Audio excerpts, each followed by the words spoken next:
Hello students, इस video में हम नीट मणिपुर 2023 डिस्कस करने वाले हैं। जोलॉजी डिस्कस करेंगे, बॉटनी का ऑलरेडी डिस्कस कर चुके हैं हम लोग। तो अभी इस वीडियो में हम only 50 questions which is comprises zoology, इसकी बात करेंगे। स्ट्रेट अवे स्टार्ट करते हैं विदाउट वेस्टिंग टाइम।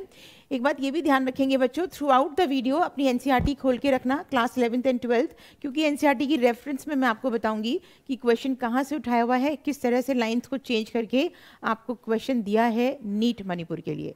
राइट बच्चों, चलिए स्टार्ट करते हैं। The first question of zoology part, which of the following sexually transmitted infections are completely curable. तो कंप्लीटली क्योरेबल की बात की है, हम पढ़े हैं कि कुछ हमारी स्टडीज़ होती हैं जिनको हम सेक्सुअली ट्रांसमिटेड डिजीज़ बोलते हैं। तो कुछ ऐसी हैं जो कि कंप्लीटली क्योरेबल होती हैं, कुछ नहीं भी होती हैं। क्वेश्चन में आपको क्या पूछा है? Completely curable. तो कंप्लीटली क्योरेबल कौन सी है आपकी? Syphilis and trichomoniasis. देखो इसमें आपका आ गया HIV जो कि आपकी नॉट क्योरेबल है, इसमें आपका आ गया हेपेटाइटिस बी, इसमें आपका genital herpes, these three are actually not curable. आपसे पूछा है कंप्लीटली क्योरेबल, तो आपका आंसर क्या बनेगा? Option B. किताब में साफ साफ से ये बात दी हुई है आपकी, except hepatitis B, genital herpes and HIV, all the other STDs are completely curable. Next question is match 1 with match 2 and choose the correct answer. सही बात बतानी है आपको, मैच 1 और मैच 2 को मैच करके। टाइफॉइड किससे कॉज होता है? इसका कॉजेटिव एजेंट क्या है तुम्हारा? Salmonella typhi. A go with 2, so A go with 2, यानी कि तुम्हारा थर्ड ऑप्शन भी बन सकता है, भी फोर्थ ऑप्शन भी बन सकता है। Elephantiasis, elephantiasis caused by one of the aschelminthes which is Wuchereria bancrofti, है ना, फिलेरियल वॉर्म बोलते हैं जिसको हम। सो तुम्हारा बी गो विद थर्ड, यानी कि तुम्हें ऑप्शन मिल गया, option will be 3। C go with fourth, ringworm is actually caused by mycosporum, one of the fungi. Malaria is by one of the protozoan, that is plasmodium. तो तुम्हारा answer क्या बनेगा? Option number third. Human health and disease में तुम्हारी ये सारी बात दी हुई है, क्लास 12th में तुम्हारा टॉपिक है। देख लो, मलेरिया जो है प्रोटोजोन कॉज करेगा, वुचरेरिया बेनक्रॉफ्टी तुम्हारा फिलेरियल वॉर्म जो है एलिफेंटियासिस कॉज करता है, रिंग वर्म तुम्हारा माइक्रोस्पोरम कॉज करेगा। एवरीथिंग इज गिवन, है ना। Salmonella typhi is the causative agent of typhoid. So किताब अच्छे से पढ़ना है हमें नीट एग्जाम के लिए। मैं बार बार हर वीडियो में ये बात समझाती हूँ बच्चों को कि आप नीट के लिए एनसीईआरटी से बाहर मत जाओ, एनसीईआरटी ही अच्छे से कर लो, more than sufficient for you. हमें ऐसा लगता है कि हमें एनसीईआरटी आती है, लेकिन जब हम 4 ऑप्शंस मिलते हैं तो हमें ज़रूर कन्फ्यूजन होता है। कन्फ्यूजन होने का वजह सिर्फ एक ही है बच्चों, that is lack of self practice and revision. तो वो हमें नहीं करना, हमें करनी है प्रैक्टिस नीट 24 के लिए। आगे आ जाते हैं, which of the following is not a secondary metabolite. तो कौन सा तुम्हारा सेकेंडरी मेटाबोलाइट नहीं है? Lecithin. Lecithin is a phospholipid, it is not a secondary metabolite. तो सेकेंडरी मेटाबोलाइट तुम्हारे जो क्वेश्चन में दिया हुए हैं, anthocyanin, morphine and curcumin, that is all are secondary metabolites. Biomolecule से लिया था क्वेश्चन, arrange the sequence of different hormones for their role during gametogenesis. तो गैमेटोजेनेसिस में किस तरह से हार्मोन्स का रोल रहता है, आपसे इसकी बात की है। तो सबसे पहले हम किसकी बात करेंगे? गोनाडोट्रोफिन्स, मतलब आपको सीक्वेंस में लगाना है रिलीज ऑफ द हार्मोन्स। देखो सबसे पहले कहानी तुम्हारी कहाँ से चलेगी? गोनाडोट्रोफिन्स रिलीज करेंगे तुम्हारे हाइपोथैलेमस, क्योंकि hypothalamus is the master of the master gland, that is pituitary gland. तो हाइपोथैलेमस रिलीजिंग हार्मोन को रिलीज करता है जब उसको पिट्यूटरी को कहना है कि तुम हार्मोन्स बनाओ। हाइपोथैलेमस इनहिबिटिंग हार्मोन्स रिलीज करता है जब उसको पिट्यूटरी को बोलना है भैया अभी हार्मोन्स नहीं बनाने, ऑलरेडी बॉडी में बहुत सिंथेसिस हो चुका है। तो कहानी कहाँ से शुरू होगी? तुम्हारी बी से स्टार्ट होगी, है ना। Gonadotrophins releasing hormones from hypothalamus.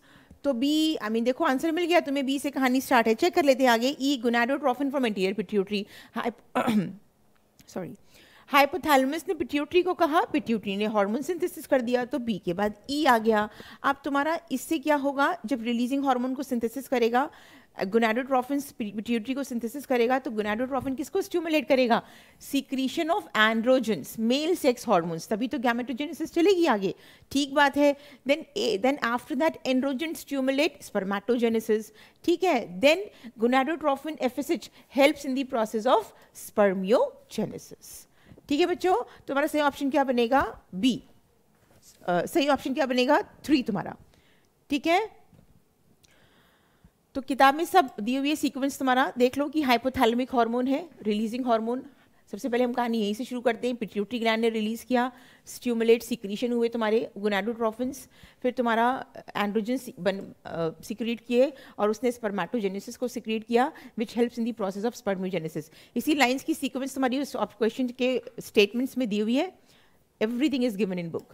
Next is house fly belongs to the family Muscidae. Very simple, तुम्हारी लिविंग वर्ल्ड टॉपिक है, क्लास 11 का पहला टॉपिक। उसमें एक चार्ट बना हुआ है, उसमें साफ से ये कहानी दी हुई है ना। House fly belongs to the family म्यूसिडे।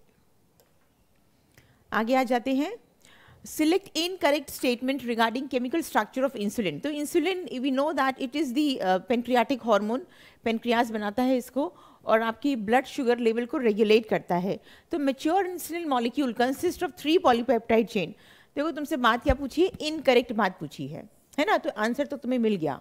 In mature insulin molecule में 3 पॉलीपेप्टाइड चेन नहीं होती, ए और बी होती है, सी तो गायब हो जाती है, तभी तो मैच्योर होगा। यानी कि तुम्हें आंसर मिल गया। आगे पढ़ लेते हैं कि देख लेते हैं तीनों बात ठीक है कि नहीं। Insulin is synthesized as pro hormone which contain extra stretch of C peptide.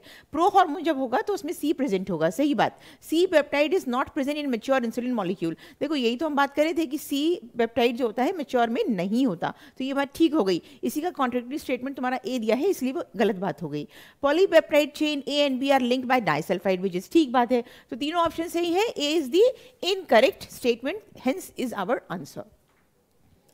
देख लेते हैं, देखो which contain an extra stretch called C peptide, है ना। ये किसमें प्रेजेंट नहीं होता, मैच्योर इंसुलिन में नहीं प्रेजेंट होता, उसमें सिर्फ ए और बी पॉलीपेप्टाइड चेन्स प्रेजेंट होती है बच्चों। आगे जाते हैं। Which one of the following is the quiescent stage of the cell cycle. यानी कि तुम्हारी सेल जो है हाईली मेटाबॉलिकली एक्टिव है लेकिन सेल डिवीजन से बाहर आ गया है, तो कौन सा स्टेट होता है, जी नॉट फेज, है ना। इसको क्यूसेंट फेज बोलते हैं क्योंकि cell is actually comes out of the cell cycle but highly metabolic active होता है। मतलब एक्चुअली सेल को पता चल गया उसे काम क्या करना है, तो वो क्यों डिवाइड करे, वो अपना काम करेगा। सही बात है कि नहीं। तो ये देख लो, quiescent stage G nought of the cell cycle is inactive stage. Inactive किसकी बात में बोल रहे हैं, किसकी रेफरेंस में बोल रहे हैं बच्चों, डिवाइड नहीं करेगा लेकिन मेटाबॉलिकली एक्टिव है तभी तो काम कर पाएगा। ठीक बात है। Cell cycle cell division class 11 का टॉपिक है। Next is RNA being unstable mutate at a faster rate. ठीक बात है, आरएनए इज अनस्टेबल, है ना। 2 फंक्शनल ग्रुप प्रेजेंट होते हैं तो ये जो होता है फास्टर रेट पे म्यूटेट करेगा। RNA can directly code for synthesis of proteins, hence can easily express the characters. ये बात भी ठीक है, दोनों ट्रू स्टेटमेंट्स हैं। तो तुम्हारा आंसर क्या जाएगा, both statement 1 and statement 2 are true. ठीक है जी। आगे देख लेते हैं। देखो किताब में कैसे दी है बात, RNA being unstable mutate eight faster rate, RNA can directly code for the synthesis of proteins, hence can easily express the characters. ठीक बात है बच्चों, तो सब किताब में दी है आपकी बात। मॉलिक्यूलर बेसिस ऑफ इनहेरिटेंस का लाइन है। Okay, again assertion reason.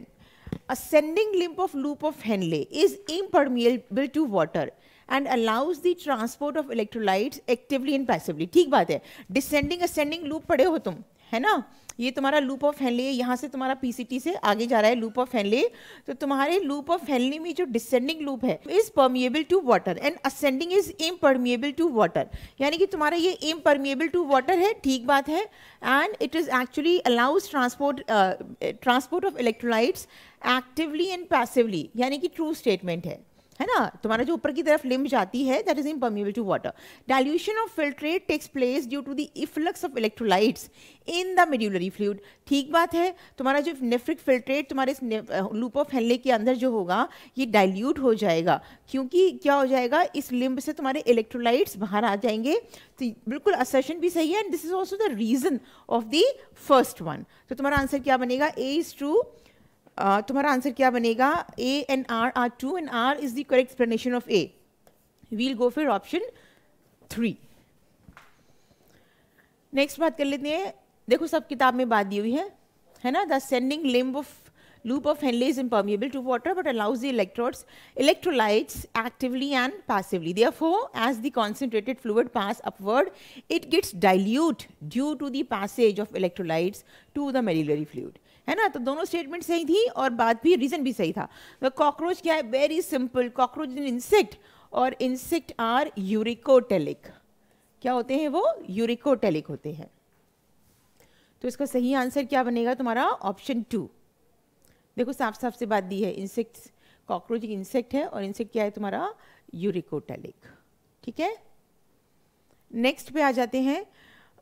Which of the following statements are correct with respect to the hormone and its function? है ना, आपको सही बात बतानी है इनमें से कि कौन सी बात ठीक है। तो सबसे पहले तो इसे सर्कल कर देते हैं। Thyrocalcitonin TCT regulates the blood calcium level, बिल्कुल ठीक बात, ये आपका बिल्कुल ट्रू स्टेटमेंट है बच्चों। और आपसे सही बात पूछी, यानी कि हम इसके साथ जाएंगे, this will be our answer later. In males FSH in androgens regulate spermatogenesis, ठीक बात है, ये भी बिल्कुल ठीक बात है, this is also true statement. Hyperthyroidism can leads to goitre, this is incorrect, hypothyroidism leads to goitre, ये बात यहाँ पे गलत हो गई, it should be hypo, right. Glucocorticoids are secreted in adrenal medulla, तुम लोग बताओ ये बात ठीक है? This is wrong. Cortisol, glucocorticoids कहाँ से बनता है? मेडुला नहीं बनाता, क्या बनाता है तुम्हारा? Adrenal cortex. Parathyroid hormone is regulated by circulating level of sodium ions. Sodium ions होंगे, क्या होंगे? कैल्शियम आयंस, गलत बात। यानी कि तुम्हारा A और B ठीक है, तो तुम्हारा आंसर क्या बनेगा? ऑप्शन 2। ठीक है, तो इसी तरीके से हमें क्वेश्चंस को सॉल्व करना है while writing the exam, actual exam, कि पहले हम लिखेंगे स्टेटमेंट्स हमारे ट्रू है फॉल्स हैं और उसके बाद सही ऑप्शंस तक जाएंगे। देखो सब बात तुम्हारी किताब में दी है। थायरोकैल्सिटिन ये हमारा ए ऑप्शन था, ब्लड कैल्शियम लेवल को करेगा। एंड्रोजन स्पर्मेटोजेनेसिस को करता है। एड्रिनल कॉर्टेक्स तुम्हारा ग्लूकोकॉर्टिकॉइड बनाएगा। हाइपोथायरॉयडिज्म तुम्हारा गोइटर को कॉज रीजन है। पैराथायरॉयड हार्मोन तुम्हारा सोडियम नहीं कैल्शियम लेवल्स को सर्कुलेट उसको रेगुलेट करता है। ठीक है बच्चों, चलिए next, select the sequence of steps in respiration। अच्छा, ये तुम्हारी किताब में breathing and exchange of gases में ये 5 स्टेप्स दिए हैं, तो तुमको इधर उधर कर दिए स्टेप्स, तुमको सीक्वेंस लगा के सही बात बतानी है। ठीक है, अब देखो वाइजली अगर तुम देखोगे तो तुम्हें आंसर मिल जाएगा पहली बार में। तुम लास्ट लाइन पढ़ो, utilisation of oxygen by the cells for catabolic reactions are resultant releasing of CO2। सबसे लास्ट की कहानी तो तुम्हारी यही है भाई, सेल जब सेल तक ऑक्सीजन पहुंचेगी तभी तो सेल उसको यूटिलाइज करेगा और तुम्हारे खाने को बर्न करके कार्बन डाइऑक्साइड बनाएगा। तो तुम ये देख लो कि ये वाला ऑप्शन लास्ट में सबसे कहाँ दिया हुआ है, तो ये ऑप्शन तुम्हारा यहाँ दिया हुआ है, यानी तुम्हारा आंसर ये ही बनेगा। चेक कर लेते हैं, डी देखते हैं क्या है। डी में तुम्हारा pulmonary ventilation by which atmospheric air is drawn in and carbon dioxide rich alveolar air is released out। यही बात होती है, हम ऑक्सीजन अंदर लेके आते हैं और कार्बन डाइऑक्साइड को रिलीज करते हैं। Then A is diffusion of gases, oxygen and carbon dioxide across alveolar membrane। ये भी बात ठीक है, जब तुम ऑक्सीजन को अंदर लेके आ गए तो तुमने क्या किया? एक्सचेंज ऑफ गैसेस की, which is the site of the exchange of gases alveoli के पास। देन सी तुम्हारा क्या बोल रहा है? Transport of gases by blood. तुम जब ऑक्सीजन को अंदर लेके आ गए फिर तुमने ब्लड के थ्रू ऑक्सीजन को ट्रांसपोर्ट किया from the lungs to the tissues. Then B की हम बात कर लेते हैं, diffusion of oxygen and carbon dioxide between the blood and tissue. तुम ब्लड तक लेके आए ना आए, तो ब्लड के बाद अब टिश्यू में जाएगी ऑक्सीजन। तुम्हारे टिश्यूज में मेटाबॉलिज्म चल रहा है तो ऑक्सीजन तुम्हारी टिश्यूज में जाएगी और टिश्यूज से तुम्हारे ब्लड में कार्बन डाइऑक्साइड आ जाएगी। यानी कि ये बात बिल्कुल ठीक है, लास्ट में तुम्हारा सेल ऑक्सीजन को यूटिलाइज कर लेगा and the reaction will be done and with the release of carbon dioxide. ठीक है बच्चों, कोई दिक्कत है ना? तो तुम्हारा आंसर क्या बनेगा? तुम्हारा आंसर बनेगा 1, DACBE। So this will be your option. आगे देख लेते हैं। देखो साफ साफ से ये बात दी है, बिल्कुल इन्हीं सीक्वेंस को तुम्हारे को वहां पे इधर उधर करके तुमसे बात पूछ रही थी, right. Which of the following is or are cause of biodiversity losses? तो तुम्हारा over exploration, habitat loss and fragmentation. किताब में 3 अलग अलग पैराग्राफ्स में ये बात दी हुई है एज एन हेडिंग, है ना। देखो हैबिटेट लॉस ये सब दिया हुआ है यहाँ पे। The causes of high extension rates at present includes habitat loss, fragmentation, over exploration, biological invasion and को एक्सटेंशन। तो सिर्फ एक चीज नहीं होगी, सारी चीजें will be the cause. Next is contractile vacuole, किस में प्रेजेंट होता है? वेरी सिंपल, अमीबा में। ए गो विद 2, आंसर मिल गया। A go with 2, B go with 1। Water vascular system किस में होता है? इकाइनोडर्म्स में। और इकाइनोडर्म्स क्या है? Echinoderms, Asterias is one of the echinoderm. ठीक है, canal system, Spongilla, water canal system, तुम पढ़े हो कैनाल सिस्टम किस में होता है, स्पॉन्जिला में होता है वाटर कैनाल सिस्टम, जिसमें सारा सर्कुलेशन में हेल्प करता है, सारे लाइफ प्रोसेसेस उसी से होते हैं। तो सी गो विद 3, सही बात है। फ्लेम सेल्स, टेनिया, है ना, the flame cells go with Taenia. Taenia is one of the platyhelminthes जिसमें flame cells are the organs of excretion and osmoregulation. तो तुम्हारा इसका आंसर क्या बनेगा, 4 बनेगा बच्चों। सो देखो कहाँ क्या किताब में बात दी है, इकाइनोडर्म्स का फीचर है वाटर वेस्कुलर सिस्टम, एस्टीरियास तुम्हारी बात की थी, स्पॉन्जेस में वाटर कैनाल सिस्टम, है ना, सारी बात दी हुई है किताब में। फ्लेम सेल्स में किस में हेल्प करते हैं, ऑस्मोरेगुलेशन एंड एक्सक्रीशन में। नेक्स्ट इज पाम बोन्स, यानी कि तुम्हारी इस पाम बोन्स की बात कर रहे हैं, तो यहाँ तुम्हारी होती है कार्पल्स, पाम में क्या होंगी तुम्हारी मेटाकार्पल्स, यानी कि तुम्हारी ए गो विथ 2। देखिए आंसर मिल गया, यस, ए गो विथ 2, इधर भी है इधर भी। अभी 2 ऑप्शन हमारे रेस में है। रिस्ट बोन्स, रिस्ट बोन्स में क्या है तुम्हारा carpals, palm bone with metacarpals and wrist bone with carpals, यानी बी गो विद 3rd। तो अभी भी दोनों रेस में है। एंकल बोन्स, एंकल बोन्स तुम्हारी क्या होती है, tarsals, C go with 4th, यानी कि तुम्हें ऑप्शन मिल गया ऑप्शन 4, डिजिट बोन्स आदि फैलेंजेस। ठीक है, किताब में लोकोमोशन मूवमेंट में लास्ट पेज पे तुम्हारी ये सब बातें दी हुई है, right. Carpals, wrist bone, metacarpals, palm bones, phalanges, digits, and तुम्हारी जो एंकल बोन्स होती हैं these are tarsals, everything is given. Non medicated IUCDs कौन से होते हैं, Lippes loop, A go with 3। देखिए आंसर मिला, ओके, अभी 3rd एंड 4th दोनों में ए गो विथ 3 है। Copper releasing IUDs, Multiload 375, B go with 1, answer मिल गया हमें। C go with 4th, hormone releasing IUDs, and D go with 2। Vaults क्या है तुम्हारे, rubber barrier. So this is the option will be option 3 बच्चों। Reproductive health से question उठाया है तुम्हारे, सारी बात दी है किताब में। Medicated, non medicated IUDs, Lippes loop, Multiload 375, copper releasing, hormone releasing is LNG20, and made of rubber is what? Right? Which of the following act as a molecular scissor? Very simple, restriction enzyme, ligase तो जोड़ेगा, RNA polymerase, DNA polymerase तो synthesis में help करते हैं, है ना। When the two जो काटने का काम करते हैं DNA segment को, act as a scissor is the molecular scissor is the restriction enzyme। देखो ये दिया है बात, मॉलिकुलर सीजर तुम्हारा क्या है, रेस्ट्रिक्शन एंजाइम्स, है ना। बायोटेक्नोलॉजी की बात की है, principle and processes, class 12th। Select the correct statement, तुम्हें सही बात बतानी है बच्चों यहाँ पे, है ना। There is a change in gene for beta globulin, sickle cell anaemia के बारे में तुम्हें ठीक बात बतानी। ठीक है, बीटा ग्लोबुलिन में चेंज होता है, बीटा ग्लोबुलिन में glutamic acid is replaced by valine, तो ये बात तुम्हारी ठीक है। In the beta chain there is valine in place of lysine, ये बात गलत हो गई। अभी तो मैंने बताया आपको, glutamic acid at position 6 it gets replaced by valine, ठीक है। तो this is true statement, ये तुम्हारा false हो गया। It is example of point mutation, क्योंकि सिर्फ एक न्यूक्लियोटाइड बेस पेयर रिमूव होता है, GAG is actually replaced by GUG, A is replaced by U, तो यानी कि एक point mutation भी हो सकता है, true statement। In the normal gene U is replaced by A, तो ये एक्चुअली रिवर्स कर दिया तुमको, A is replaced by U, तो ये भी तुम्हारा false statement हो गया। तो तुम्हारा आंसर क्या बनेगा, A and C only. Correct की बात पूछी है तुमसे, ए and C only.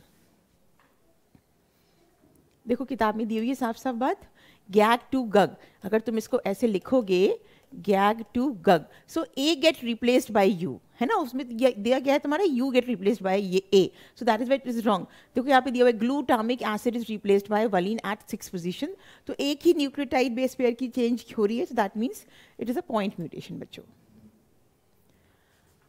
Intracytoplasmic sperm injection is another specialised procedure of in vivo, गलत बात, इन वीवो नहीं होता, इन विट्रो होता है, because embryo is formed in the laboratory, so this is true, this is false statement, this is false statement। Infertility cases due to the inability of a main partner to inseminate female can be corrected by artificial insemination, ये बात सही है तुम्हारी, by artificial insemination if there is low sperm count in male partners, so the insemination can be done artificially, and that the process is called as artificial insemination। So statement 1 is incorrect, statement 2 is correct, option 2। Next says, देखो दी हुई किताब में बात, cytoplasmic sperm injection क्या है तुम्हारा procedure to form an embryo in the laboratory. So in vivo, it is not in the laboratory. It will be in vitro. Artificial insemination is done when there is low sperm count during ejaculation, right? So this is reproductive health की बात कर रहे हैं. Next is match 1 to match 2. P wave हम पढ़े हैं PQRST. It is actually the waves which is occurring through the ECG to record the electrical activity of the heart. तो P wave से स्टार्ट करते हैं हम. PQRST तुम पढ़े हो, इस तरह से तुम्हारी कहानी चलती है, राइट? PQRST. तो P पे तुम्हारा क्या रहता है? P पे हो जाता है तुम्हारा डीपोलराइजेशन ऑफ एट्रिया. तुम्हारे हार्ट के एट्रियम चेम्बर्स गेट कंट्रैक्ट. तो P गो विद 3, यानी कि A गो विद 3. तुमको आंसर यहीं से मिल गया, राइट? ऑप्शन 4 ले, but let's check others as well. QRS complex. So Q में बिगनिंग होती है तुम्हारा क्या हो जाएगा? वेंट्रिकल्स. भाई एट्रियम के बाद तुम्हारे वेंट्रिकल्स ही कॉन्ट्रैक्ट करेंगे. So Q after P it is the wave which comes Q. So QRS complex क्या है तुम्हारा? Depolarisation of ventricles. T wave यानी कि बिल्कुल लास्ट वेव की बात कर रहे हैं, तो इसमें तुम्हारा क्या हो जाएगा? टी वेव में रीपोलराइजेशन ऑफ वेंट्रिकल्स. देखो यहाँ भी ये दिया हुआ है, C go with 4th. End of T wave, जब बिल्कुल एंड हो गई टी वेव की, तो तुम्हारा सिस्टोल खत्म हो गया, यानी तुम्हारा कंट्रैक्शन हार्ट का खत्म हो गया. तो फिर तुम्हारा ये किसके साथ जाएगा? End of systole. और सही ऑप्शन क्या बनेगा? Option 4. Circulatory system, human physiology, class 11th. देखो इस तरह से पूरी कहानी दी हुई है तुम्हारी. पी वेव क्या कर रहा है? Depolarisation of atria. QRS complex, depolarisation of ventricles. T wave represent the ventricles repolarization, right?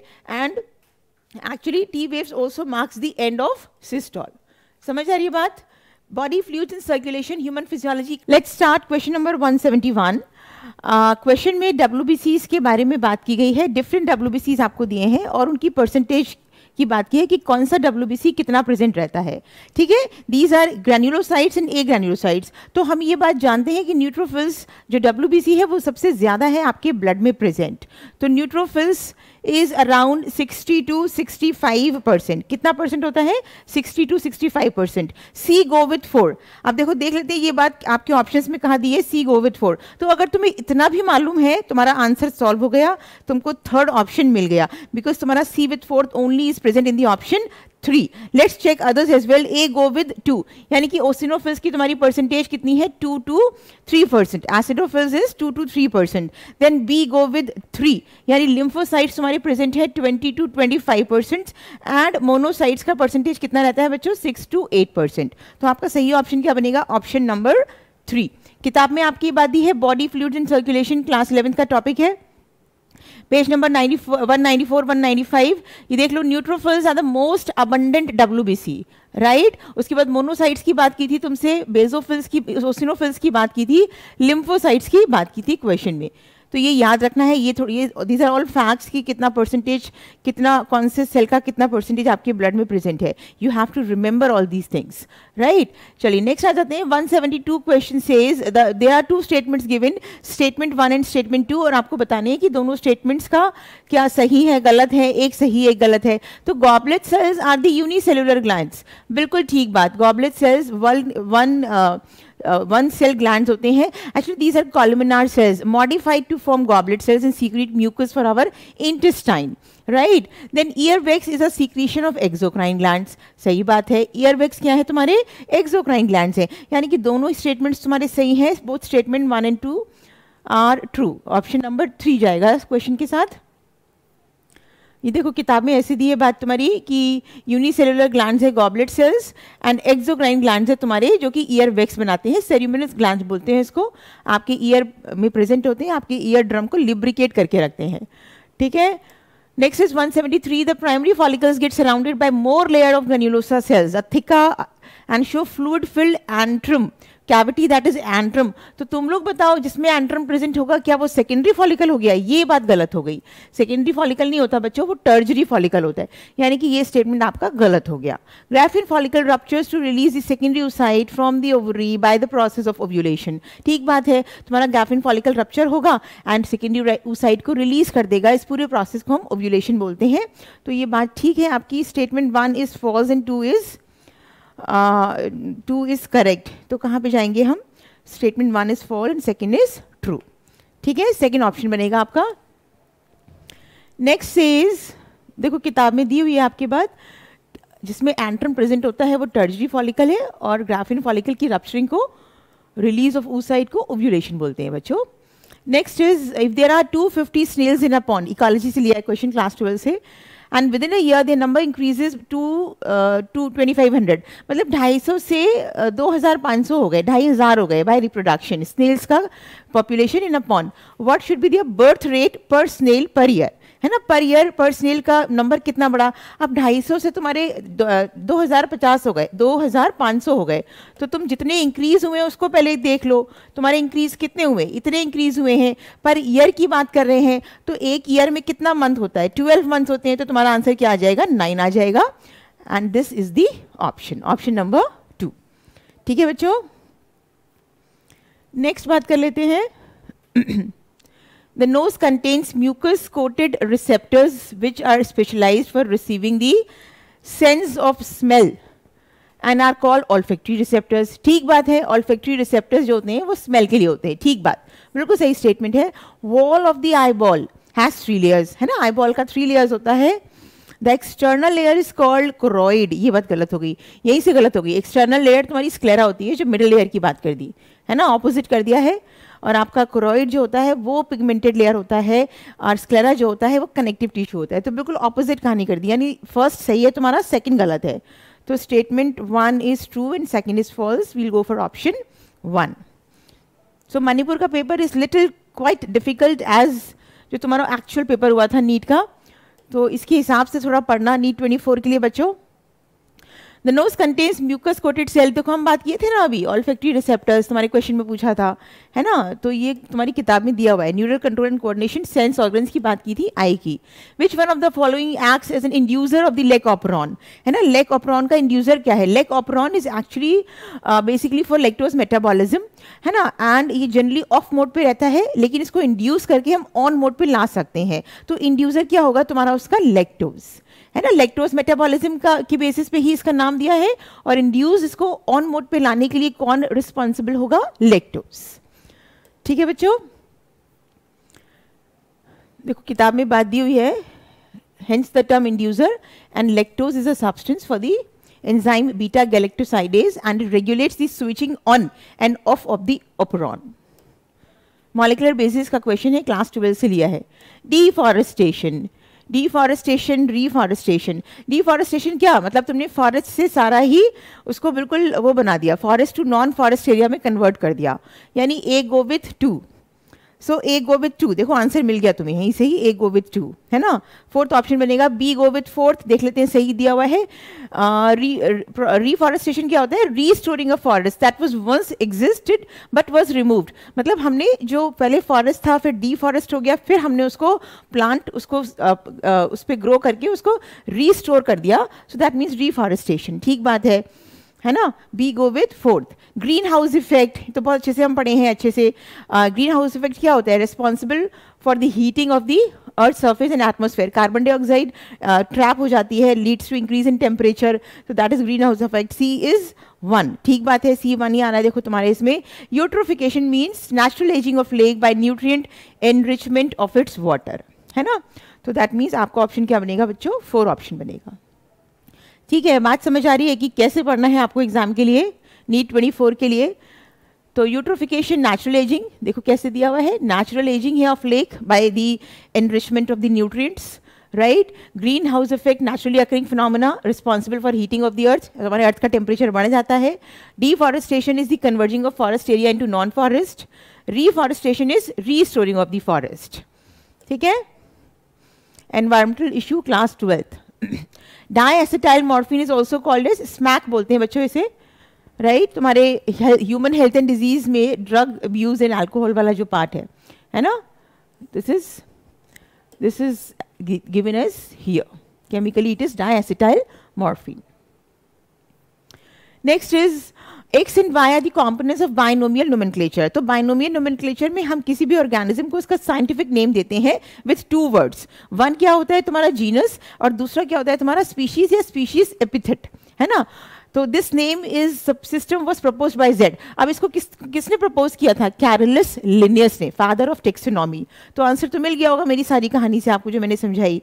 X is generic name, Y is species. नहीं, ये तो गलत हो गई बात, क्योंकि आर एच विटेकर तो 5 किंगडम क्लासिफिकेशन दिए थे, इस पे आ जाएगी बात.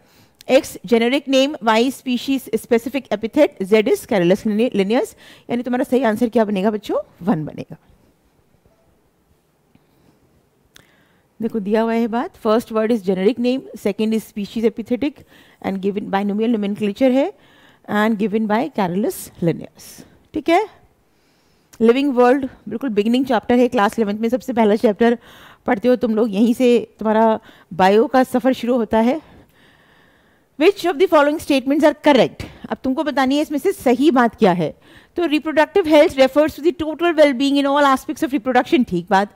रिप्रोडक्टिव हेल्थ का मतलब है कि बिल्कुल हर तरफ से बिल्कुल सही हो couple, the so that they can reproduce and give a very sound and good health of a children. ठीक है. तो रिप्रोडक्टिव हेल्थ का मतलब है कि सब तरीके से बिल्कुल सही बात हो, all aspects of reproduction. Amniocentesis is legally banned for sex determination in India. ठीक बात है ये भी. एमनियोसेंटेसिस को हमने बैंड किया था. Amniocentesis means to detect the sex of the child, है ना. तो बेसिकली इसमें हमने करना क्या था, इसमें ये बात होनी थी कि उनको बच्चे को अगर कोई जेनेटिक डिसऑर्डर्स है उसका पता लगा ले, है ना. उसके सेल्स को लेके सराउंडिंग फ्लूइड में जो प्रेजेंट होता है, एमनियोटिक फ्लूइड के सेल्स को लेके हम उनके बच्चे के जेनेटिक डिसऑर्डर्स को पता लगा सकते हैं. लेकिन हमने क्या किया, हमने सेक्स डिटर्मिनेशन के लिए इसे यूज़ किया, इसलिए गवर्नमेंट ने इसको बैन कर दिया because that leads to female foeticide. तो यानी कि ये बात भी तुम्हारी ठीक है. सहेली है new oral contraceptive females was developed in, अब ये यहाँ पे नहीं हुई थी, central drug research institute of India, that is Lucknow. तो तुम्हारा ये स्टेटमेंट बच्चों गलत हो गया. ये ट्रू स्टेटमेंट है, ये ट्रू है, ये फॉल्स है. Amniocentesis is used to determine genetic disorders, यही तो बात बोली मैं आपसे, and survivability of the foetus, है ना. तो ये बात ठीक हो गई. A B and D option में आपको कहाँ मिलेगा? ऑप्शन 3 में मिलेगा. राइट. तो एमनियोसेंटेसिस ये देख लो दी हुई है ना. तो sex determination to legally check increasing the female foeticide को बढ़ा दिया, इसलिए गवर्नमेंट ने इसको लीगलाइज कर दिया, है ना. And basically total wellbeing aspect reproductive health सहेली वॉज डेवलप्ड बाय CDRI. ठीक है. न्यू दिल्ली में नहीं, लखनऊ में तैयार हुई थी. ये ओरल कॉन्ट्रासेप्टिव पिल है. नाउ अब ये तुम्हारा बायोमोलिक्यूल्स का क्वेश्चन है. ये मैं चार्ट बच्चे से हमेशा बोलती हूँ क्लास में जब भी पढ़ाती हूँ कि बेटा उसमें 2-3 टेबल्स दी हुई हैं आपके बायोमोलिक्यूल्स में. सारा टेबल बहुत ही इंपॉर्टेंट है. एवरी ईयर वहाँ से 1 या 2 क्वेश्चन, मान लीजिए 3 टेबल हैं तो 3 टेबल में से 2 क्वेश्चन ज़रूर आ जाते हैं. नीट मणिपुर के एग्जाम में भी 1 क्वेश्चन वहाँ से आ गया. तो प्लीज़ बच्चों उस टेबल को एनी हाउ लर्न करके रखना. निमोनिक भी है उस टेबल के, हमने डिस्कस भी की है अपने वीडियोज़ में. So please go through it, this is very important part. तो टर्पेनॉइड्स किसके साथ जाएगा तुम्हारा? ये होते हैं तुम्हारे डिटरपीन्स, यानी ए गो विद 2. तो ए गो विद 2, तो अभी तो कई सारे ऑप्शंस मिल सकते हैं हमें. लेक्टिन्स किसके साथ जाएगा तुम्हारा? लेक्टिन्स जाएगा कॉनकैनाविलिन ए, यानी बी गो विद 4th, है ना. फिर तुम्हारा अल्कलॉइड जाएगा कोडीन के साथ, C go with 3, and then toxins जाएगा तुम्हारा रिसिन के साथ. तो तुम्हारा सही ऑप्शन बन गया option 4. Let's see in the book की किताब में कैसे आपकी बात दी है, देख लो. तुम्हारा टर्पेनॉइड्स तुम्हारा डिटरपीन्स हो गया, राइट. एल्कलॉइड्स कोडीन हो गया, लेसिथिन कॉनकैनाविलिन हो गया, टॉक्सिन्स तुम्हारा रिसिन हो गया. ठीक है. तो ये टेबल जो किताब में बायोमोलिक्यूल्स की दी है बच्चों, प्लीज़ उसको लर्न करके रखना. सेकेंडरी मेटाबोलाइट्स की बात की है. गिवन बिलो आर 2 स्टेटमेंट्स, सही क्या है गलत क्या है बताना है आपको. In bacteria the mesosomes are formed by the extension of the plasma membrane. ठीक बात है. बैक्टीरिया में माइटोकॉन्ड्रिया यानी कि cell I mean membrane bounded cell organelles absent होते हैं. Mitochondria is double membranous. तो बैक्टीरिया में माइटोकॉन्ड्रिया एब्सेंट है, लेकिन अगर माइटोकॉन्ड्रिया नहीं होगा तो सेल अपनी एनर्जी कैसे बनाएगा? तो basically mesosomes are the substitution of mitochondria in bacterial cell. Mitochondria के बजाय बैक्टीरियल सेल में, प्रोकैरियोटिक सेल में मीजोसोम्स एटीपी बनाता है क्योंकि रेस्पिरेटरी पाथवे वहीं चलेगा। तो अब बट मीजोसोम्स प्रेजेंट कहाँ होते हैं? मेम्ब्रेन की, प्लाज्मा मेम्ब्रेन की इन फोल्डिंग्स को हम मीजोसोम्स बोलते हैं। ठीक है बच्चों, तो ये बात बिल्कुल ठीक है, this is absolutely correct statement. Mesosomes in bacteria help in DNA replication and cell wall formation, ये भी बात ठीक है। तो आपका रेस्पिरेटरी पाथवे भी चलेगा, डीएनए फॉर्मेशन में भी हेल्प करेगा, रेप्लिकेशन में भी, एंड सेल वॉल फॉर्मेशन में भी हेल्प करेगा। Both the statements are correct. तो ये बात कहाँ दी है? Both 1 and 2 statements are correct, option number 3, right. चलिए आगे बढ़ते हैं। किताब में आपकी बात कैसे दी हुई है? मीजोसोम्स, राइट, किससे बनी है? Extension of plasma membrane, and then किस किस में हेल्प करता है? DNA replication, cell wall formation. देखो सब दी हुई है कहानी, ठीक है। चलिए नेक्स्ट इज ओके, ये क्वेश्चन तो बहुत ही मजेदार क्वेश्चन है, मैंने इस पे वीडियो भी बनाया है, एक शॉर्ट भी डाला था। ले जा परी को डिस्को डांस, देखो वही क्वेश्चन तुम्हारे एग्जाम में रखा हुआ है, नीट 24 के एग्जाम में, समझ रहे हो बात को? तो वो आपको शॉर्ट बहुत ही हेल्प करता, अगर आपने देखा होता before Manipur exam, same to same question आपको एग्जाम में मिल गया। आपको सीक्वेंस बतानी है, और मैं इस वीडियो में यही बोल रही हूँ आपको कि इसकी सीक्वेंस पे क्वेश्चन आता है, और मणिपुर में आ गया देखो। तो अगर तुम्हें याद है, ले जा परी को डिस्को डांस, ले जा परी को डिस्को डांस, समझ आ रही बात? तो तुम्हारा पहला क्या बना? ले जा, ले यानी कि डी है, इसमें डी दिया हुआ है, तो तुम्हारा ये ऑप्शन यहां पर भी है, ले जा। ए देखो, ए आ गया, फिर बी तुम्हारा परी को, ई तुम्हारा डिस्को, और सी तुम्हारा डांस, तो सी 3 बन गया, तुम्हारा थर्ड ऑप्शन बन गया। ठीक है बच्चों, तो ऐसी चीज़ों को ना, I mean it is not harm to learn the mnemonics, simple mnemonics, funny mnemonics, tricky mnemonics, magical mnemonics, कि आप चीज़ों को कैसे याद कर लो। देखो हर चीज़ के लिए निमोनिक्स इज़ नॉट एप्लीकेबल, क्योंकि उससे बेटर है कि आप वो चीज़ ही याद कर लो, वो थ्योरी ही याद कर लो, वो कॉन्सेप्ट ही समझ लो। लेकिन कुछ ऐसे पार्ट्स हैं बायोलॉजी में जिसके लिए निमोनिक इज़ जस्ट अ बून, कि अगर तुम निमोनिक याद कर लोगे तो सीक्वेंस 1 मिनट में ध्यान आ जाएगी तुम्हें एग्जाम के अंदर। ठीक है, तो उसके लिए आप ज़रूर निमोनिक्स पे जाएं बच्चों, बट नॉट फॉर ऑल। ठीक है, देखो ये दी हुई है, leptotene, zygotene, pachytene, diplotene and diakinesis. Brain stem, human brain किस चीज की बनी होती है? Mid brain, pons and medulla, यानी कि तुम्हारा फर्स्ट ऑप्शन ही सही हो गया है ना। सेरिब्लम नहीं आता उसमें, हाइपोथैलेमस, थैलेमस कुछ नहीं आता है, ये I mean this is all incorrect, first one is correct. Mid तुम्हारा मिड ब्रेन, पॉन्स और मेड्यूला आदि parts of the mid brain. किताब में दी है आपकी बात, देखो mid brain, pons and medulla oblongata. ठीक है बच्चों, identify the fossil of a man who showed the following characteristics. अब जब हम इवोल्यूशन वाला टॉपिक पढ़ाते हैं, ह्यूमन इवोल्यूशन जब मैं पढ़ाती हूँ, तो मैं बच्चों को बोलती हूँ कि हर टाइप का, कि क्रो-मैग्नन मैन का, निएंडरथल मैन का बेसिक कैरेक्टरिस्टिक क्या है, उसको आप ध्यान रखो, क्योंकि बेसिकली क्वेश्चन उस पर आता है। देखो मणिपुर एग्जाम में भी वही बात की है, आपको कैरेक्टरिस्टिक दी है और पूछा है ये कौन से टाइप के मेन में प्रेजेंट थी, कौन से टाइप के ह्यूमन में प्रेजेंट थी। तो अगर हम बात करें, brain capacity 1400 cc, right, use hides to protect their body, मतलब उनमें अक्ल आ गई, स्किलफुल हो गए, बरीड दियर डेड बॉडीज, मतलब they have become sensible now. तो वो कौन से मैन थे, कौन से ह्यूमंस थे? निएंडरथल मैन, तुम्हारी किताब में दिया हुआ है ह्यूमन इवोल्यूशन के टॉपिक में, राइट बच्चों। तो ये चीज बहुत इंपॉर्टेंट है, हर बार के लिए इंपॉर्टेंट है। रेगुलर तुम्हारा नीट एग्जाम होता है, उसमें भी तुम्हें हर बारी एक क्वेश्चन ह्यूमन इवोल्यूशन में जरूर मिलेगा, है ना। सेम गोज टू, देखो मणिपुर एग्जाम में भी क्वेश्चन आया, 1400 cc की बात किए थे, right, then use hides to protect their body and buried their dead, तो कौन थे ऐसे ह्यूमंस? Neanderthal man, right.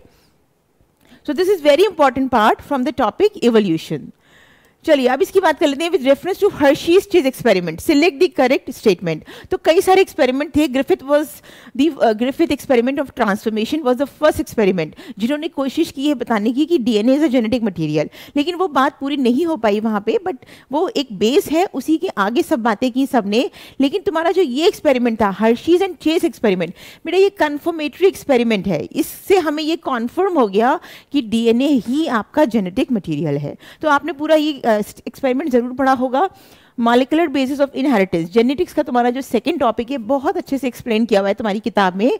तो आपसे पूछा है कि उसी रेफरेंस में, उसी एक्सपेरिमेंट की रेफरेंस में सही बात क्या है, राइट। तो फर्स्ट ऑप्शन देख लेते हैं, viruses grown in the presence of radio active phosphorus contain radio active DNA. Viruses grown in the radioactive phosphorus contain radio active DNA. देखो सही बात है, क्यों सही बात है? Phosphorus is the component of DNA, है ना? पढ़े हो तुम डीएनए का स्ट्रक्चर, पढ़े हो न्यूक्लियोटाइड्स, पॉलीमर ऑफ न्यूक्लियोटाइड्स है। न्यूक्लियोटाइड्स के तुम्हारे 3 कंपोनेंट्स होते हैं, phosphoric acid and pentose sugar which is ribose sugar, deoxyribose sugar and then one of the base. ये एक न्यूक्लियोटाइड है। तो फॉस्फोरस किसका कंपोनेंट हुआ? डीएनए का। इसलिए रेडियो एक्टिविटी वायरसेस में कहाँ पाई गई? डीएनए में, रेडियो एक्टिव डीएनए। ठीक है, बिल्कुल ठीक statement. Viruses grown on radio active sulphur contain radio active proteins, बिल्कुल ठीक बात है। क्यों? क्योंकि sulphur is the component of proteins, तो वहीं जाके ये स्टोर हो गई, है ना? रेडियो एक्टिव सल्फर कहाँ पाई गई? रेडियो एक्टिव प्रोटीन्स में, यानी कि वायरस के कोट में, कैप्सिड में। ठीक बात है, तो ये भी बात ठीक है आपसे, right? Viruses grown on radio active phosphorus contain radio active protein. देखो ये तो बात गलत हो गई, क्योंकि फॉस्फोरस जो है वो प्रोटीन का कंपोनेंट नहीं है बच्चों। Viruses grown on radio active sulphur, ये बिल्कुल ऑपोजिट बात दे दी है आपको कंफ्यूज करने के लिए। आपको बस इस एक्सपेरिमेंट में यही ध्यान रखना है कि आपका फॉस्फोरस डीएनए का पार्ट है, तो वही रेडियो एक्टिविटी आपको मिलेगी वायरस के डीएनए वाले पार्ट में, ठीक है? एंड सल्फर जो है वो प्रोटीन्स का पार्ट है, यानी कि कोट में आपको सुपरनेटेंट पार्ट में मिलेगी, क्योंकि वो लाइटर हो जाता है तो वो ऊपर की तरफ रहता है। और पैलेट में bacteria containing DNA material heavy होते हैं, तो get settle down in the pellet region. अगर तुमने ये पूरा एक्सपेरिमेंट पढ़ा है तो बहुत ही क्लियरली तुमको समझ में आ जाएगी बात कि फर्स्ट 2 स्टेटमेंट्स आर करेक्ट, बाकी ऑल आर इनकरेक्ट। तो ऑप्शन कहाँ दिया है हमारा? Second option, A and B बच्चों, ठीक है? बहुत ही सिंपल एक्सपेरिमेंट है, लेकिन अगर तुम ध्यान से पढ़ोगे तो, और इसके लिए तुम्हें प्रोटीन्स और डीएनए का के स्ट्रक्चर भी पता होना चाहिए, उसके कंपोनेंट्स भी पता होने चाहिए, राइट? देखो दिया हुआ है, viruses grown in the presence of radio active phosphorus contain radio active DNA, not radio active protein. Why so? Because phosphorus is the component of DNA, right? देखो दिया हुआ बात, because DNA contains phosphorus but proteins does not. Similarly, viruses grown on the radioactive sulfur contains radioactive protein because sulfur is the component of proteins. ठीक है बच्चों? Okay, next statement says, right, digestion and absorption. बहुत ही, I mean, यहाँ पे ना absorption वाले part से एक क्वेश्चन आ जाता है हर बारी। तुम देखना, मैंने एक्सपेक्टेड क्वेश्चंस भी डाले थे लास्ट ईयर, तो ये इसमें ये भी बोला था कि इस टाइप से क्वेश्चन आ सकता है बच्चों। वही क्वेश्चन मणिपुर में भी आपको देखने को मिला, ठीक है? Micelles are formed. अब तुमको ना ये फैट का एब्जॉर्प्शन हो रहा है। देखो, fats are insoluble in water, तो डायरेक्टली नहीं जाते तुम्हारी ब्लड स्ट्रीम में, क्योंकि ब्लड में तुम्हारा मैक्सिमम पानी है, और पानी फैट्स पानी जो है, फैट जो है पानी में एब्जॉर्प्शन नहीं हो सकता। तो कुछ कहानी चलती है, फैट इन डिस्गाइज, जैसे हम बोलते हैं ना मैन इन डिस्गाइज, ऐसे फैट्स भी डिस्गाइज शो करता है, ऐसे दिखाता है तुम्हारी ब्लड को कि वो प्रोटीन है, बट कैसे दिखाएगा, यही सारी कहानी दी है तुम्हारी किताब में, ठीक है? तो सबसे पहले क्या होगा, कहाँ से बात चलेगी तुम्हारी? Fatty acids and glycerol are incorporated into a small droplets called micelles. कहानी तुम्हारी यहाँ से चलेगी। देखो, सबसे पहले fatty acids and glycerol are incorporated, और वो छोटे छोटे ड्रॉपलेट्स में बन जाएंगे साथ में मिलके, जिन्हें हम मिशेल बोलेंगे। देखो तुम्हें ऑप्शन मिल गया, क्योंकि तुम्हारी कहानी सबसे पहले यहीं से चलती है। But let's check the sequence. इसके बाद बी बात दी है, micelles move into intestinal mucosa. जब फैटी एसिड्स और ग्लिसरॉल आपस में इंटीग्रेट होकर मिशेल्स बन गए, तो वो मिशेल्स तुम्हारी इंटेस्टाइनल म्यूकोसा में चले जाएंगे। ठीक बात है। उसके बाद तुम्हारा आ गया बी ऑप्शन, बिल्कुल ठीक। देन तुमको पूछा है ए दिया हुआ है, इसके बाद micelles are reformed into small proteins coated with fat globules called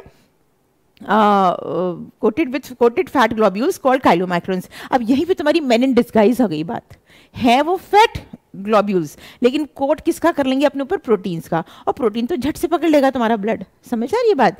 तो यानी कि इसके बाद क्या हो जाएगा? ए हो जाएगा ऑप्शन, तो सी बी ए ना। काइलोमाइक्रोन्स हमने बना लिए, these chylomicrons are transported into lacteals. देखो अभी भी ब्लड में डायरेक्टली बात नहीं जाएगी, अभी भी तुम्हारे विलाय में एक लिम्फेटिक वेसल्स प्रेजेंट होते हैं, जिसको हम लेक्टियस बोलते हैं। So these lacteals absorbs the chylomicrons, ठीक है?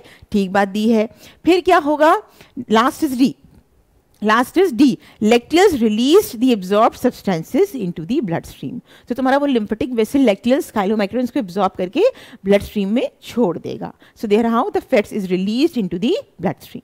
ठीक बात है बच्चों? थोड़ा सा कंसेप्चुअल क्वेश्चन है, आपको इसको पढ़ना पड़ेगा आपकी किताब में, लेकिन हर एक बात ये किताब की ही लाइंस को इधर उधर कर दिया है और आपको सीक्वेंस पूछ ली है, दैट्स इट, ठीक है? तो हमारा सही ऑप्शन क्या बनेगा? ऑप्शन 3। चलिए आगे बात कर लेते हैं। देखो किस तरह से दिया है, एवरी लाइन इज गिवन, ये पूरे पैराग्राफ में लाइन दी है तुमको, इसी लाइन को इधर उधर करके तोड़ मोड़ के और तुमसे सही बात पूछ ली है। तो पढ़ना तो पड़ेगा हमें, और बहुत ध्यान से पढ़ना पड़ेगा, राइट। चलिए, दो स्टेटमेंट्स की बात की, नहीं असर्शन रीजन की बात की है, और आपसे पूछा है कि रीजन सही है कि नहीं है, असर्शन क्यों जाता है नहीं जाता है। A person goes to high altitude, ठीक बात है, एल्टीट्यूड सिकनेस एक्सपीरियंस करता है, हम जानते हैं ये बात, with symptoms like breathing difficulty and heart palpitation, ठीक बात है, बिल्कुल ठीक बात है। So assertion is absolutely true statement. ना reason says due to low atmospheric pressure at higher altitudes the body does not get sufficient oxygen, ठीक बात है। जब हम ऊपर जाते हैं, माउंटेन्स पे जाते हैं, तो हीमोग्लोबिन की एफिनिटी ऑक्सीजन के साथ कम हो जाती है, इसलिए आपकी बॉडी को सफिशिएंट ऑक्सीजन सप्लाई नहीं हो रही है। तो इसका रीजन यही है that at higher altitude you feel you breathing difficulty and heart palpitation.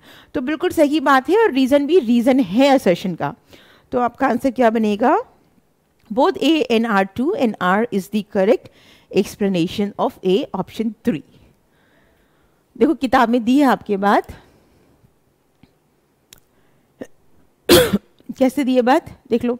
If you had higher ever been to higher altitude पे जाओगे तो you feel like heart palpitation, nausea, right, sickness, right.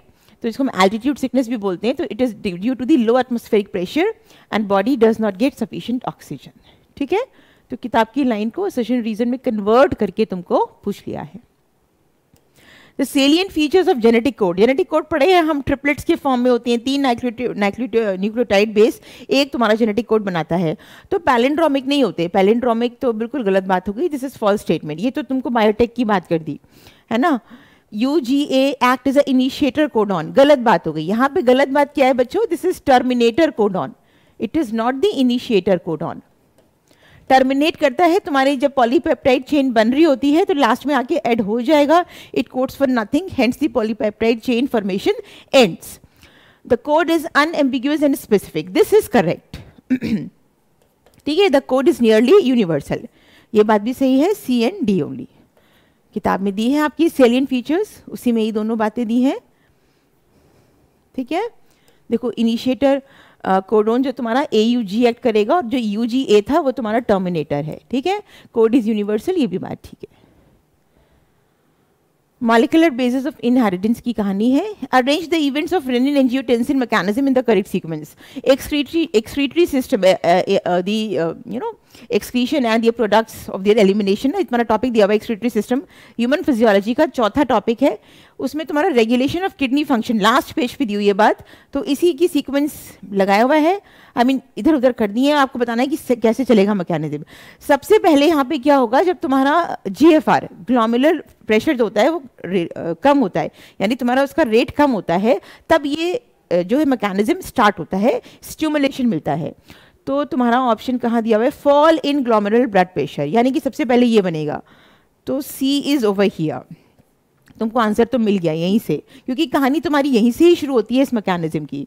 सी के बाद तुम्हारा A दिया है, let's check activation of JG cells and release of renin, ठीक बात है ना। जब तुम्हारा ग्लोमेरुलर ब्लड प्रेशर फॉल होएगा तो डिटेक्ट कर लेगा तुम्हारा JG cells, juxtaglomerular cells होते हैं, modified afferent smooth muscles, afferent and efferent arterioles के सेल्स होते हैं, तो वो रिलीज करते हैं रेनिन को, ठीक बात है। तो उस तब क्या होगा फिर, angiotensinogen will get convert into angiotensin 1 and then angiotensin 2, बिल्कुल ठीक बात, ई स्टेटमेंट दी है ये, ठीक है। एंजियोटेंसिन 2 क्या होता है? एक पावरफुल वेसो कंस्ट्रिक्टर होता है। वेसो कंस्ट्रिक्टर का मतलब है ये तुम्हारी ब्लड वेसल्स को कंस्ट्रिक्ट कर देगा। मान लो ब्लड वेसल्स का डायमीटर ये है, तो इतना इसको कम कर देगा और तुम्हारा ब्लड फ्लो बढ़ जाएगा, यानी ब्लड प्रेशर तुमने बढ़ा दिया है ना। तो ये कहाँ बात दी है? एंजियोटेंसिनोजन के बाद तुम्हारा बी दी है बात, angiotensin 2 act release of aldosterone. देखो तुम्हें ना कंफ्यूज कर दिया है यहाँ पे थोड़ा सा, क्योंकि तुम ये बात जानते हो कि एंजियोटेंसिन 2 एक पावरफुल वेसो कंस्ट्रिक्टर है, दो जगह एक्ट करता है। एक तो तुमने ब्लड प्रेशर बढ़ा दिया, दूसरा तुम्हारा एंजियोटेंसिन 2 एड्रिनल ग्लैंड के कॉर्टिकल रीजन पे भी एक्ट करके वहाँ से एल्डोस्टेरोन को रिलीज कराएगा। क्यों? क्योंकि एल्डोस्टेरोन एक ऐसा हार्मोन है जो कि सोडियम आयंस की रीअब्जॉर्प्शन को बढ़ा देता है। तो ये बात ठीक है, बी बिल्कुल सही जाएगा, रिलीज कर देगा एल्डोस्टेरोन। फिर लास्ट में क्या दी है तुम्हारी? डी बात दी है, reabsorption of sodium ions and water from the distal convoluted tubule, है ना। जैसे ही एल्डोस्टेरोन रिलीज होगा, तुम्हारा सोडियम आयंस और पानी का रीअब्जॉर्प्शन शुरू हो जाएगा from the distal convoluted tubule. So this will be the option. So there are some statements given, fumble कर दिए, आपको सीक्वेंस में लगाने थे, तो this is the sequence. Excretory system के लास्ट पेज पे तुमको ये मैकेनिज्म मिलेगा. इसका चेक बता सकते हो, इस चेक का क्या है? हमने इस प्रोसेस के ड्यूरिंग ब्लड प्रेशर को बढ़ा दिया, पर हमें ब्लड प्रेशर को बढ़ाना नहीं है, रेगुलेट करना है, मेंटेन करना है. तो तुम्हारा जब बढ़ा हुआ ब्लड फ्लो तुम्हारे हार्ट की तरफ जाएगा, तुम्हारे हार्ट जाग जाएंगे. रिसीविंग चैम्बर्स क्या है? एट्रियम. तुम्हारे एट्रियम जाग जाएंगे, एक फैक्टर बनाएंगे जिसको हम ANF बोलते हैं. क्या बोलते हैं? ANF, atrial natriuretic factor. So basically this dilates the blood vessels, act as vasodilator, thereby decrease in blood pressure and your blood pressure will gets regulated. ठीक है बच्चों, तो यहाँ देख लेते हैं. फॉल देखो सारी लाइंस यहीं की दी हैं. All this para in the last page of excretory products and their elimination. Okay, चलिए अब बात करते हैं question number 191. Select the correct statement regarding the dissolved oxygen and biochemical oxygen demand.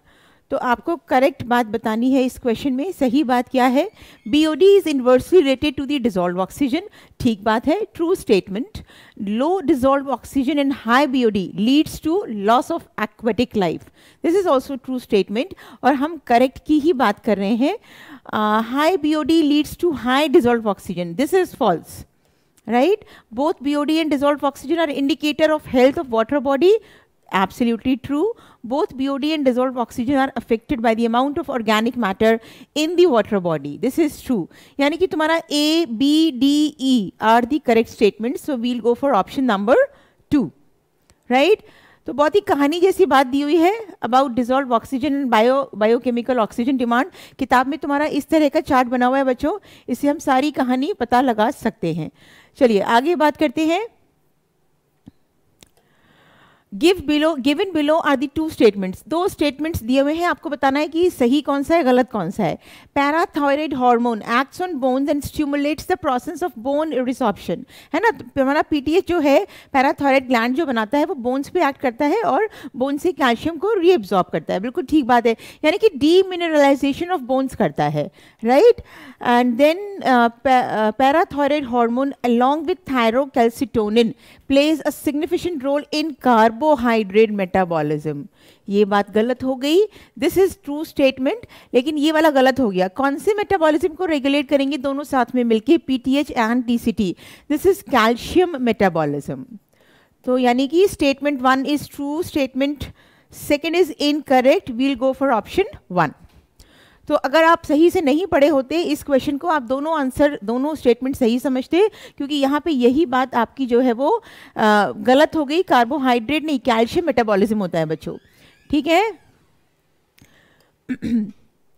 Next बात कर लेते हैं. देखो इस तरह से तुम्हारी किताब में दी हुई है. पैराथ hormone, PTH increases calcium levels in the blood and PTH acts on bones and stimulates the process of bone resorption. ठीक है, तो and they both together regulates blood calcium level, ना कि carbohydrate metabolism. Right? चलिए आगे देख लेते हैं. Select the correct statement. Animal kingdom class 11 बहुत ही मज़ेदार टॉपिक है. यहाँ से एक मज़ेदार सा क्वेश्चन कहानी जैसा बनता हुआ, तो इस कहानी को पढ़ेंगे, फिर देखेंगे कि सही बात क्या है कहानी में. करेक्ट स्टेटमेंट पूछा है तुमको. Platyhelminths are triploblastic pseudocoelomate and bilaterally symmetrical organism. क्या गलत बात है बच्चों? टेल मी, चैट बॉक्स में लिख के भेजना मुझे कि क्या गलत बात है इसमें. pseudocoelomate होते हैं platyhelminths? नो. क्या कौन होते हैं pseudocoelomates? nematodes. तो ये बात तो यही गलत हो गई, यानी कि false statement. Ctenophores reproduce only by sexual means and fertilization is external. True statement है ना. सिर्फ they reproduce only by sexual means और फर्टिलाइजेशन उनमें एक्सटर्नल होता है. In tapeworms fertilization is internal, both sexes are separate. बिल्कुल ठीक बात, फर्टिलाइजेशन इंटरनल होता है, सेक्सेस सेपरेट होते हैं. Ctenophores are exclusively marine, diploblastic and bioluminescent organism. ठीक बात है, बायोल्यूमिनेसेंट की प्रॉपर्टी शो करते हैं, एक्सक्लूसिवली मराइन होते हैं, डिप्लोब्लास्टिक होते हैं. True statement. In sponges fertilization is external and development is direct. Direct होता है, इनडायरेक्ट डेवलपमेंट है और इंटरनल फर्टिलाइजेशन है. तो दोनों बातें गलत, यानी फॉल्स स्टेटमेंट.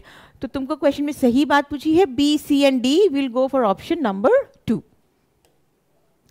तो इस तरह से देखो ये बहुत सारी इंपॉर्टेंट चीज़ें हैं, तुमको एनिमल किंगडम के सारे फाइलम्स के बेसिक स्पेसिफिक प्रॉपर्टीज़ को याद रखना है, वहीं से क्वेश्चन है। कई सारे फाइलम्स को क्लब करके क्वेश्चन बनाया था, जैसे कि टेनोफोरन्स, जैसे कि पारीफेरेंस, जैसे कि टेप वर्म्स का फ्लैट वर्म्स, है ना, आपका प्लाटीहेल्मिन्स। तो ये सारी चीज़ें याद करनी है हमको। चलिए एक बहुत बढ़िया सा क्वेश्चन आया है फ्रॉम दी बायोटेक वाला पार्ट, एप्लीकेशन वाले पार्ट से क्वेश्चन लिया है। जीन थेरेपी, जीन थेरेपी में क्या होता है, हम फॉल्टी जीन को सही बनाते हैं, सही डिफेक्ट जीन को सही करते हैं उसको, तो allows the correction of the gene defect. A go with 4, तो अभी कोई ऑप्शन नहीं मिलेगा हमें क्योंकि सारे में 4 है। RNA interference, cellular defense, cell अपने आप को डिफेंस करता है, बचाता है by the RNA interference property, हम इसको आरएनए साइलेंसिंग भी बोल सकते हैं। ELISA, ELISA is a test for the AIDS, diagnosis test है आपके एड्स बीमारी के लिए एलिजा।